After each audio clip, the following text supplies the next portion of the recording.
Hey y'all, how y'all doing today? Listen, I'm so excited to be back. This is Get Your Life, and I might be a little more somber tonight than I normally am. And I think there are times for that.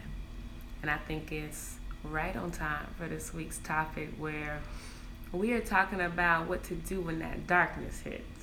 I see you, Destiny, back to me, join. Thank you so much for coming in. I saw your comment. Make sure you stay in here. We're going to be talking about it tonight. We're going to be talking about how to move through grief, how to move through pain, and what to do when you feel stuck in that space. Because that's something that I know well. Thank you for joining. Is it Ocean Layla? I hope I said it right. Thank y'all for coming in. This is one that's real personal to me. Get Your Life is a series of me talking about all the things I do in my day-to-day life to stay on my path to live free. I see you, Storm's Little Trooper. Good to see you again. I see y'all coming in today. What's up, Change Your Stories? This topic must have hit home for a lot of y'all. It must be something out in the atmosphere where, sometimes things hit. But we gotta know it's okay to feel. And y'all, excuse my voice. That's how you really know when I get to a place where I get physically sick. That's how you know I've been working through some stuff. How many people can say like you felt so emotionally heavy that you got physically sick? Who else out there knows what that's like? Cause it's been times when I know the emotional weight is what's led to my physical ailments and symptoms, and that's what I'm cleansing through right now. What we're gonna be talking about today. So yeah, this week's episode is when darkness hits. What you do in what I do. I'd say that what I do in my storms. So I'm going to share a little bit with y'all. I'm very open about a lot of parts of my story. Many of you know that my partner was tragically killed in a car accident over 4 years ago now. We just passed the 4-year anniversary. And I talk openly about a lot of the grief that came from that sudden loss. The space of, every part of my life, everything that I knew as my life being stripped from me. Really, the anger behind it is it felt like it was taken from me. And I write about it in my blogs. I share about it here often. It's a part of what birthed authentically me. But what many people don't know is that I also experienced depression since I was a teenager. So over 15 years now, I have gone through waves of what I now know to be major depressive episodes. And I've had severe episodes, and I've had kind of lingering waves of symptoms. And I use that language now because y'all know I'm a psychologist, so I got that framing on it now, but in the heat of it, it just felt like pain. It felt like suffocating pain. I didn't know how to escape it. I didn't even know what it was at the time. I mean, my first real serious episode was really when I went to college, my freshman year of college.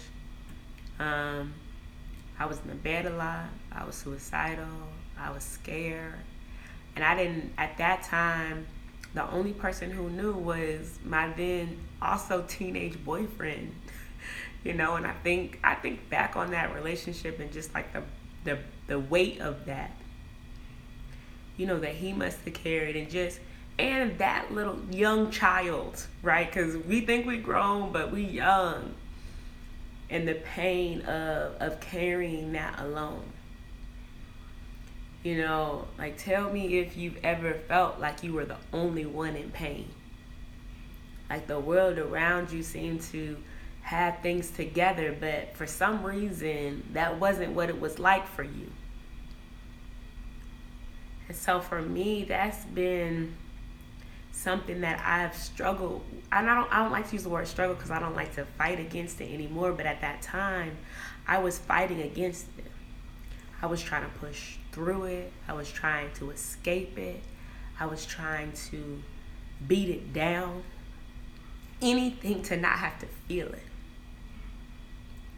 And then, fast forward and compound that with grief and loss. And I talk about this in my story that, like, I thought I needed to heal from grief, but I needed to heal from years of pain, suppressed pain.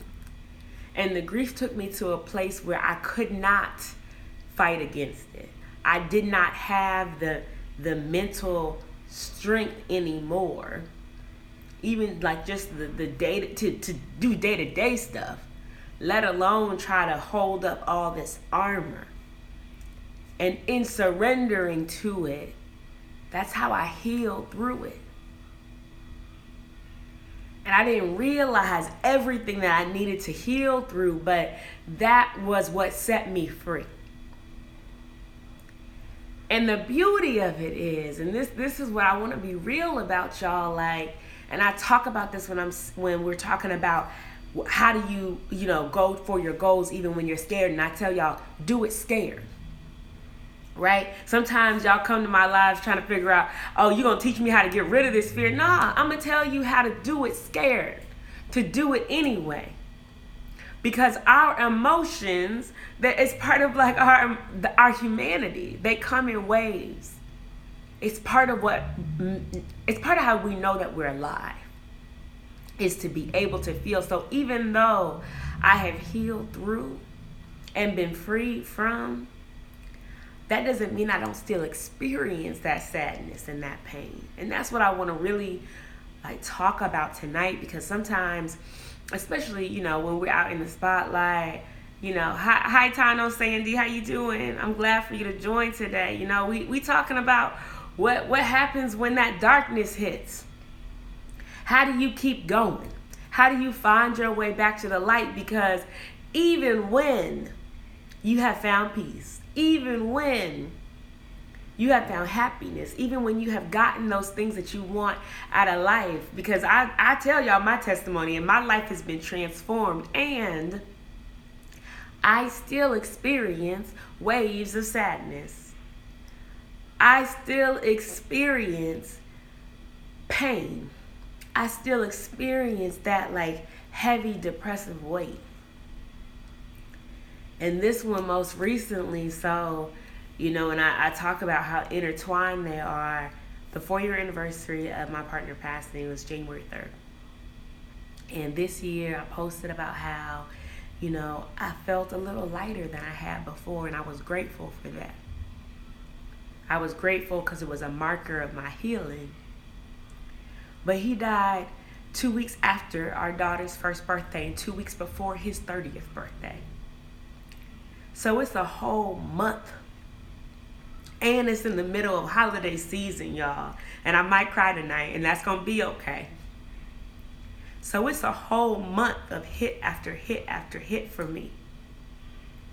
And this year, his birthday, I woke up on his birthday, what would have been his 34th birthday. And I think what hit me so hard about it is 34 is so young. And he didn't make it to something so young. And that morning, I felt that wave of darkness come. And I tell y'all, I felt it come because it's familiar to me now. Hey, fearless lady. I told y'all I might be a little more somber tonight. You might see some tears, but this is my real story. This is my real pain. So when I feel the darkness now, one thing that I've learned to do, and this is one of the most important shifts I made, is to observe it. Is to recognize that it's here. Because we live in this world that pushes us to ignore, especially as Black women. How many people can relate to this, to ignore our pain? Like we're almost like rewarded, or I can't think of the right word, but we're praised for being resilient, for pushing through, for being strong. And what that really means is pretending like you're not hurt. Because ain't nobody out here lived through their whole life without ever being hurt. Some of us have hard, real traumatic stories. Some of us have been through things that nobody's will ever know and could ever imagine. And some of us have other types of pain. All of us, though, have felt pain in some way. So this pressure to just push through that as if it's not impacting you is hurting us. And so the first thing that I really encourage all of y'all to do, and the first thing that I did differently that shifted how I experienced my depression and my grief and my pain, as I observe it. I recognize that it's here. Okay? I'm like, I feel this. And I'm going to tell y'all, I'm going to let you in on something that might sound strange, but it's the truth. Because I'm a psychologist, I am, and I have a real hard time connecting with my own feelings. I can be empathetic in the room. I can tap into what somebody else might be feeling. I can help people. I can help guide people through connecting with their own feelings, but it's hard for me to actually experientially feel something in my body. Hey, Becky, it's good to see you. How many people out there, and I don't mean thinking through your feelings, I mean how many other people struggle with actually feeling it? With knowing when that sadness hits, when that pain hits. I know it's not just me. But one thing that I have learned to do is I know the other ways that those emotions show up that are easier for me to identify. So this took time, it took observation, it took curiosity, right? And honesty about what's going on. So there's a couple of things. I'll tell you the things I know for myself. I crave certain foods. So I crave cheese. I crave pastas. I crave breads. I have less self-control over what I'm eating and how much I'm eating. When I've noticed that I'm eating not because I'm hungry, but because I'm like craving something, that's one of my cues. Like, okay, something's going on emotionally for you. When I'm full and I continue eating, and then I notice that I'm full, but I still just want to finish it off, again, I know something's going on emotionally for you. We got to pay attention to those ways. If you're one of those people that struggle with actually feeling it in your body, you have to pay attention to the other cues that you have around you to know that you're in pain, because you need to respond to that pain. And if you ignore it, it's going to come out in a way that's going to hurt you. Okay? It's going to do more damage. So for me, again, that's my cue. Okay, I know something's going on because I'm eating all kind of garbage. I'm eating all kind of things, and I'm eating it past satiation. Okay? The other thing that I know for sure, when, okay, this is a wave that's hitting me, is when I am able to sleep even when I'm not tired. And I know, sometimes, we push ourselves to exhaustion. It's like, okay, I need an extra nap today. But one of the things that I do in depression is I spend as much time sleeping as possible. And I know that's my way of escaping reality. Because guess what? I know that time is passing while I'm sleeping. And it's less time I have to be consciously aware of the heaviness, consciously feeling that pain. So I sleep. And this space of being able to wake up, eat, and go back to sleep,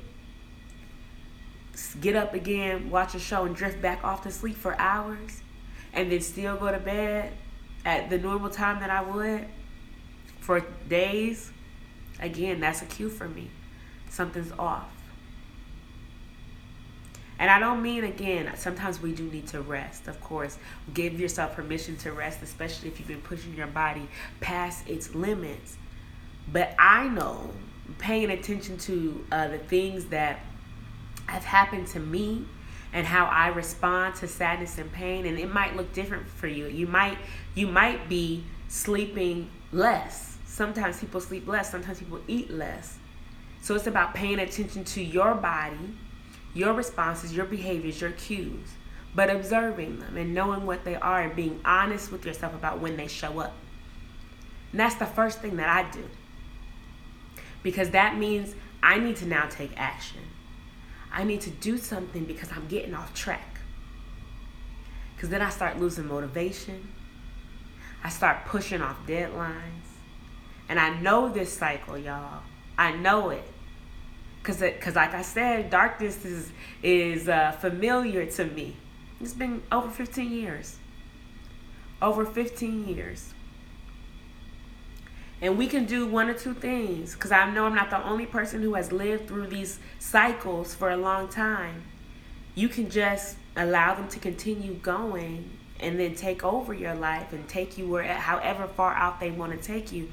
Or you can start paying attention to what happens in those cycles.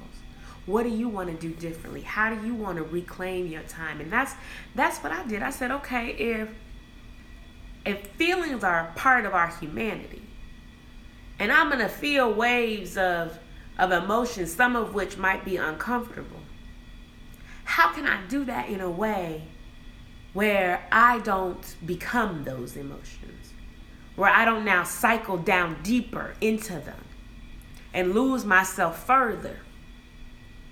It's like, if you think of it like a wave, literally like you're standing in the ocean in the wave, how do I allow it to come as it may and wash over me rather than being sucked out into the current with it?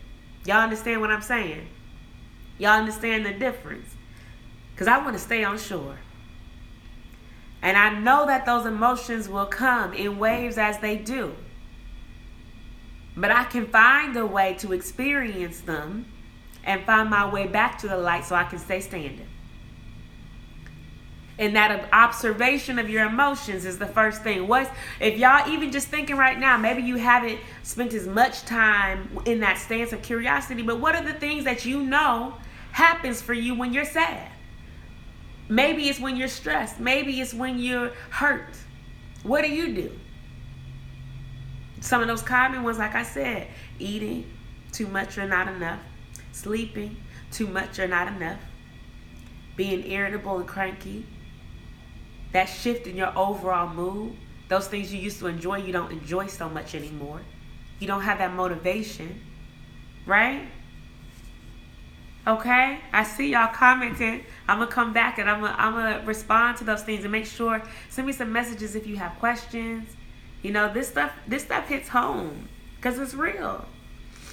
And the second thing that I do that has been life-changing for me in experiencing pain is when I observe it, when I know it's here. So when I woke up on January 13th and I felt that wave and I observed it and I knew it was here, I no longer add more pain to it. And I'm going to tell you what I mean with this. I'm not going to fight against it. I'm not going to make it worse by telling myself that I shouldn't feel this way. By punishing myself that with all the, that internal narrative of, well, you must be weak, or you're less than in some way, or you're not strong enough, or look at everybody else around you who can do it, who's in a worse situation. Those are the ways that we punish ourselves for being human. We punish ourselves for being in pain. And just think about that. Like if this were your child, and she said, Mom, or whatever the relationship is, right? Like, I'm hurting. And you said, well, I can't believe that you're hurting. How dare you be hurt? You should be strong enough not to ever be in pain. Who would say that to a child? Who? That's not your response. You respond with compassion, right? With comfort, with understanding. You don't add more to somebody who's already hurt. So why do we do that to ourselves? Why do we punish ourselves for hurting? And all that's going to do is keep you hurting longer. All right? So I let that go. I'm not going to punish myself. And I will tell you something, and I know that everybody doesn't have the same risk tolerance. But for me, especially after losing Kokai, for me, one thing I know for sure is all this other shit that seems to be important on a day-to-day, that shit don't matter. At the end of the day, my health and sanity matters above all else. And I am willing to prioritize that over the pressures of the world. And that does take intention, because people around you will tell you, oh no, you have to go to work. You have to meet this deadline. You have to. I'm willing to lose everything, because guess what? I already lost everything. I did. And I'm still here. And I know if I can make it through what I've made it through, I can make it through anything. And there's no deadline. There's no grant. There's no publication. There's no job that's worth my life. Ever. So it's okay, for me, it's okay to recognize when things are falling between the cracks, because that's part of why we tend to start punishing ourselves. Like last week, I missed a lot of deadlines. I didn't get a lot of things done. I was not very productive. I had to send apology emails. I had to cancel meetings. And at the end of the day, I knew whatever it was that I was missing, it was not worth my life. And that might sound dramatic, but it's the truth of it. Because when we push those things aside, when we push our health aside for those things, that's what you're saying. You're saying it matters more. Hey, Jack Parr, I see you. Right? So when you really think about it, those things that you are putting ahead of your own health, are they worth your life? For me, I know unequivocally they're not. And they will never be.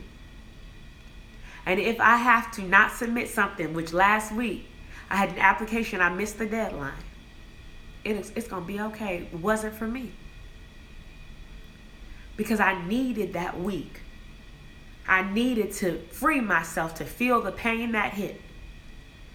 And honestly, I needed to do that so that it would only last a week. Because pushing through, and check my stories, I just told y'all about this. When we rush through things, we end up hurting ourselves down the line. Y'all know what I'm saying? You might be convincing yourself in the moment that this has to be done. But down the line, you're hurting yourself. And I know this to be true. And when I get to the end, y'all gonna believe me. So we talked about, you're gonna observe what are those things for you that stand out, that come up when that darkness hits. What do? How can you observe that for yourself? When you know it's here, how can you make sure not to punish yourself for being sad? Think of how you would respond to your best friend. How you would respond to a young child if they were telling you they were hurting as much as you hurt. And treat yourself with that same compassion. Then the third thing that I do, and this is new for me too, and I'm telling y'all, these are new things. These are things that have helped change the way that I experience that pain. I reach out now. I have a very close circle of friends and family who all love me and who I love and trust dearly. And I know who I can reach out to and who I can let know what's going on with me. Sometimes it changes. Sometimes it's different people in different moments and different times. And the beauty of it is when you have those real genuine connections with people and they just want to support you, they have the ability to show up for you in the way that you need them to show up for you. And so my closest friends, and this really touched me to my heart, the response, I was like, this is hitting me heavy. And the response was, what do you need from me? How can I show up for you in the best way, so that you can feel the support? Because we all want to support each other, but sometimes we do that in the way that we need it rather than the person who's actually in pain. And one thing I know for me is, and again, I know this is ironic. I promise y'all I'm a psychologist, but I'm also not like this real sappy, like, oh, let's sit together and cry. Like, I'm not the one who just wants a hug. I don't want to do that. What I want is for people who I know love me to know that I'm hurting, to give me a little more grace, a little more patience, to know that if you feel distance from me, it has nothing to do with you. And my friends who have been with me through so much, they know that about me now. And my dear friend, I started crying when I opened this. My dear friend, she just mailed me this card that just said thinking of you, and she wrote me this, handwritten note, because she knows I don't want to sit on the phone and cry with you, girl. And now I'm going to cry live on Instagram instead. But she knows that about me. And so instead, she sent me this real special card just to say, we're carrying this weight together. You're not alone. And that's what I need. That's the type of support that I need. And so this space of knowing for yourself what's the support that you need and how can you ask for that?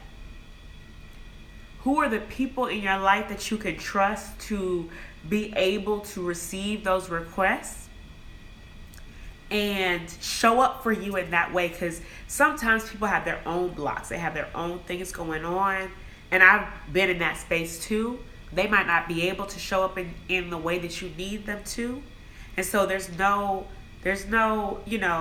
especially in your time of pain, we don't want to waste our time in that back and forth cycle, right? Because that's then getting caught up into someone else's stuff and that back and forth. So instead, if you, in your other time, are willing to build those genuine, authentic relationships where you can be raw and vulnerable, and where you know and trust your heart with somebody else, then in your times of pain, you can reach out to those people and tell them what they need, what you need, and trust that they'll show up for you in that way. And I love my friends and my family because they have always been that for me.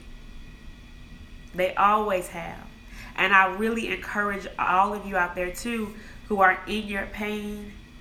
I know it's hard when you're right in the pain, but just in your life to be able to build those relationships and recognize who are those people who can show up for you in the way that you need to. Be able to advocate for yourself, to ask for what you need, and know that that's okay. It's okay to say, hey, this is how I need support, and pay attention to the people who can do it. Because when you're in the heat of the wave, that's who you want to reach out to. Some people can't. Some people have their own barriers, their own stuff, their own blocks that they're still healing through. And that's all right. But those aren't the people that you want to reach out to in your moments of darkness. Okay? So know that for yourself. And then again, I told y'all at the beginning, the whole point is, when we're talking about observing, the whole point of knowing those cues for yourself is so that you can put yourself into action, into healing mode. Okay? Because what we tend to do is to just suppress, to push down, to avoid, to try to escape. And let me tell y'all, I told y'all this shit in 15 years, it don't work. Okay? I done tried every which way to escape. It doesn't work. It doesn't work to ignore them. It doesn't work to try to pretend like it's not there. It doesn't work to mask it. All right? What you need to do is to actively heal. It takes intention. It takes attention. Right? And it takes a willingness to go through. And again, you got to know for yourself, how do you unlock those barriers? How do you break through that darkness? Because here's the beauty of it. This is what I know for sure. Even when my light's not shining brightly, my light is still there. That shit ain't never gone. I am light. And so it's not about, rediscovering, but just finding my way back to it. Kind of breaking off the layers that are trying to hold me down. It's just like the sun every day. When it's cloudy outside, the sun is still in the sky. We just got to move the clouds out the way. And that's that process of healing, actively moving those blocks out of your way. And I know those things for myself now, and it took exploration, it took curiosity, it took therapy for me to uncover what those practices are that I can now do for myself. And so the things that I do, I talk it out.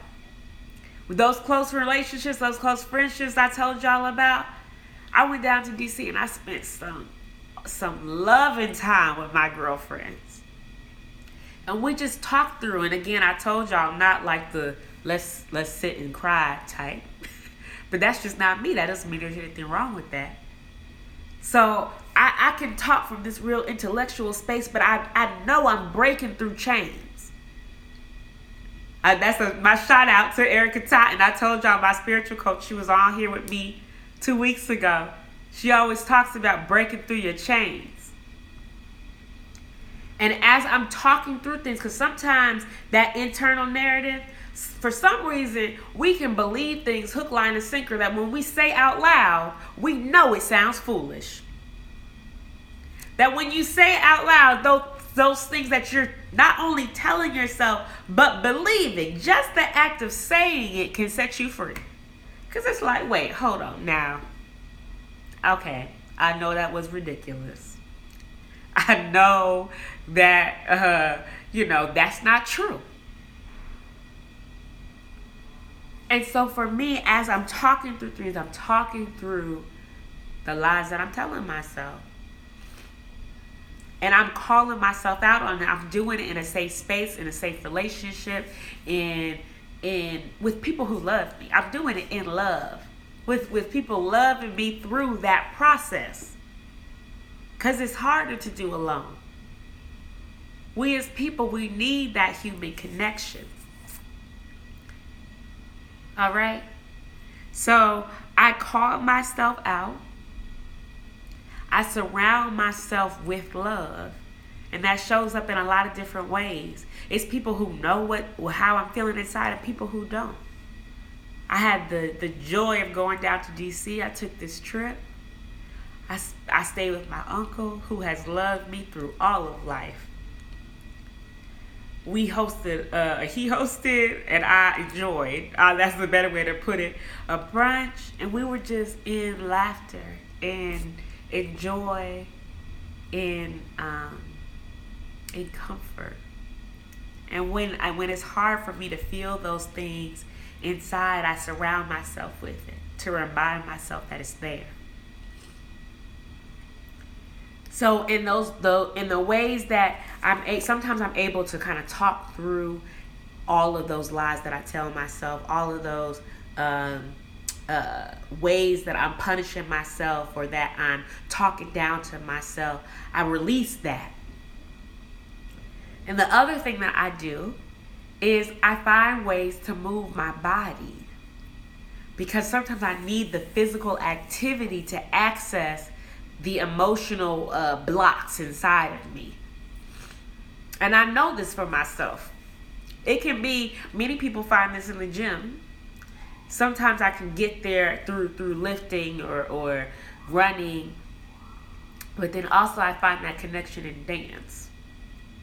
So and usually I do West African dance, but this weekend I went to a soca class.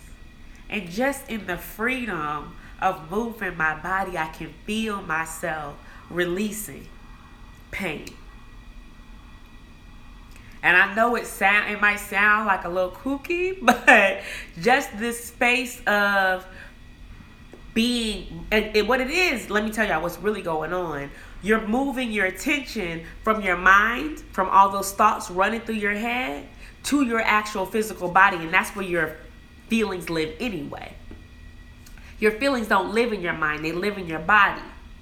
They're the physiological sensations, and so the more aware you are of your body, the more able you are to process them. And for someone like me who struggles with that feeling, activating my body, so dancing and moving and paying attention to the different parts of my body that maybe on the day-to-day, I just kind of ignore. Like when's the last time you paid attention to how your toes feel? Move your toes around right now and do it on purpose, right? But when I do that, I'm cracking through layers. And now I've gotten to a place where I know this process so seamlessly that I can feel myself healing. It's almost like if you're the type of person who gets a cold every year, you know your cycle through your cold, you know when you're, headed, what you're headed to, when you're like, okay, now I'm back. I'm working my way back. I'm cleansing. That's how you know you're healing. It's the same from an emotional space. It's the same thing. Like, again, when we talk about that ocean, you see the wave coming, it's hit you, right when the big impact hits, and then you can feel it lighten. You can feel it starting to fade back away. That's the process of healing, y'all. That's what I encourage you all to do, and I hope you've taken something from this message from me about how I've done that and can apply it to your own journey through healing. So I know some of y'all came in at different times. I'm gonna recap for you. I'm gonna work you through. We talking through what happens when darkness hits. How many people found the things we talked about helpful today? Let me know. Like, put your hand up, send a heart. Let me know you still out there. So the things we talked about observing it. Observe what it looks like for you. Okay? We talked about not fighting it. Not pushing back. Not punishing yourself. Not making it worse. We're human. You're allowed to be human. You're allowed to feel. You're allowed to be in pain. Okay? Then we talked about reaching out. Finding those people who you could trust. Finding your own voice and being able to name what you need from them. And then trusting that they will show up in that way. And then finding your ways to actually feel it in your body, because that's the release, y'all. I can feel by calling myself out on those thoughts that are keeping me trapped. That helps me break through things. I talked about how I allow myself to feel by being in the presence of love. I went down and spent time with my family. I enjoyed myself. I surround myself with people who purely love me. And then I personally move my body. And I did it through dance this weekend, but you can do it in the gym. You could do it through exercise, through just whatever you need to do to breathing. Really, you could do it by sitting and breathing. It's about changing your focus from your mind to your body. Finding that tension and breathing yourself through it. You can do it by just jumping around your house. You just need to let it out. That's really what we're doing. We're trying to let it out. That's healing, y'all. Let me know if you use any of these things. What works for you? What are the things that you know for your self-work? I know y'all been sharing. I'm going to scroll back through and reply to these comments. I'm glad that a lot of this stuff has hit home. This is Get Your Life. This is what we do every week. We're out here taking on those topics that we need to address to get to the life that we want for ourselves. If you're in that space of knowing that there's more for you out there, knowing that whatever's happening in your life right now, it's not it. At least it's not all of it. But you're not really quite sure how to get to what's next. You know that there's something more for you and you're tired of settling. This is the space where we're taking on all those topics that you have to address to get there. And I'm the one. I went from stuck, from caged in, from trapped, to living my dream life, y'all. And I'm being honest with y'all today and knowing that even in my dream life, sadness still hits. It still comes and it's okay. Because guess what, y'all? I came back refreshed. I woke up this morning ready. And now I'm able to go back to all those projects that I didn't get to last week in a clear mind. Right? Y'all hear what I'm saying? I'm ready to hit it now, not as a space of having to power through it, but from a pure place of motivation and excitement.